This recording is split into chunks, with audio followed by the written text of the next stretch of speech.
Bismillahirrahmanirrahim. Assalamualaikum warahmatullahi wabarakatuh. Raditu billahi rabban wa bil islami dina wa bi Muhammadin nabiyya wa rasulah. Perkenalkan, saya atas nama Imawan Awing Al-Fatih, utusan dari pimpinan Komisariat Ikatan Mahasiswa Muhammadiyah Jamaluddin Amin Cabang Bantaeng. Jadi pada pertemuan kali ini saya akan menjelaskan sedikit tentang kerangka berpikir ilmiah atau KBI secara singkat saja ya.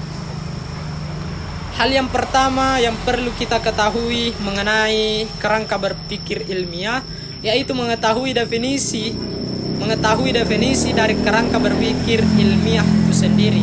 Namun sebelum itu kita perlu tahu apa sih sebenarnya definisi itu. Nah, jadi definisi merupakan cara seseorang menjelaskan suatu objek secara sistematik dan jelas. Jadi definisi nanti hanya mencakup hal-hal yang bersifat terbatas atau memiliki batasan-batasan sehingga hal yang didefinisikan menjadi jelas dan terpusat.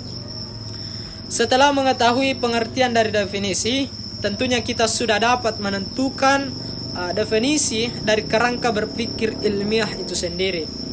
Jadi dapat kita mulai dari kata pertama yaitu kerangka. Apa itu kerangka?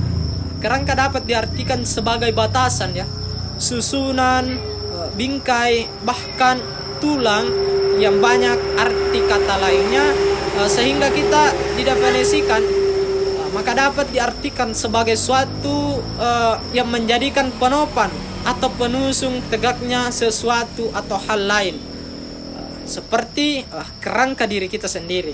Kemudian dari kata berpikir ini sama halnya dengan akal dan pikiran yang keduanya bersumber dari otak. Sumber berpikir yaitu didapatkan dari literatur. Berpikir merupakan gerak dari akal terhadap pengetahuan yang satu ke pengetahuan yang lain, atau bisa disebut dengan gerak akal dari yang awalnya tidak tahu. Selanjutnya dari kata ilmiah. Ilmiah dapat dalam Kamus Besar Bahasa Indonesia berarti bersifat ilmu, mengetahui syarat kaidah ilmu, pengetahuan, dan bisa juga diartikan secara ilmu pengetahuan.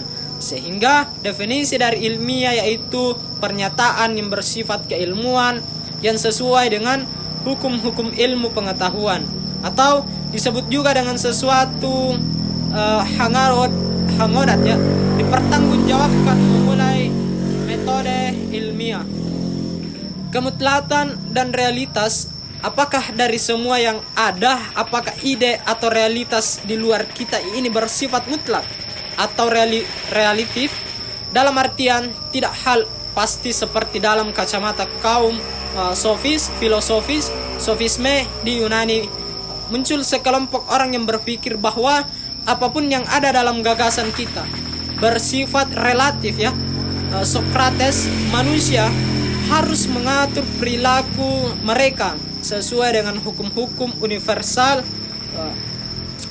Kelemahan sofisme kontradiksi dengan dirinya sendiri dan tidak memiliki pijakan teori yang jelas. Satu hal yang perlu kita ketahui bahwa kebenaran itu sesuatu yang absolut atau pasti. Kenapa dikatakan absolut? Karena apabila kebenaran itu bersifat relatif, maka nilai dari kebenaran itu sudah tidak ada. Kapan dikatakan suatu itu kebenaran? Jadi dikatakan benar apabila sesuatu itu telah sesuai dengan ide dan realitanya. Adapun sumber dari kebenaran yaitu bersumber dari literatur dan alam semesta. Kemudian ya, filsafat tentunya tidak asing lagi di telinga kita mengenai kata filsafat ya. Dan apa dasar ilmu filsafat itu? Nah, di sini saya akan menjelaskan secara singkat yang mengenai filsafat atau membahas secara mendasar mengenai filsafat itu sendiri. Secara etimologi, filsafat berasal dari bahasa Yunani, philo yang berarti cinta dan sophis yang berarti arif, pandai.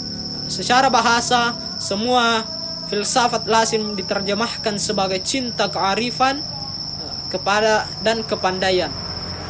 Filsafat yang mempunyai arti sebagai berpikir secara radikal, menyeluruh dan sistematis.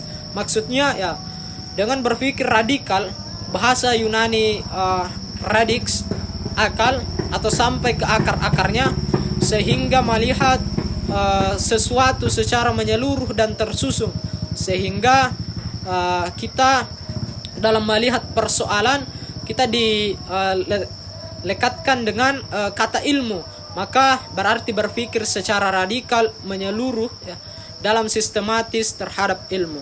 Ada 3 aspek yang menjadi pondasi filsafat atau ilmu filsafat, yaitu epistemologi, ontologi, dan aksiologi.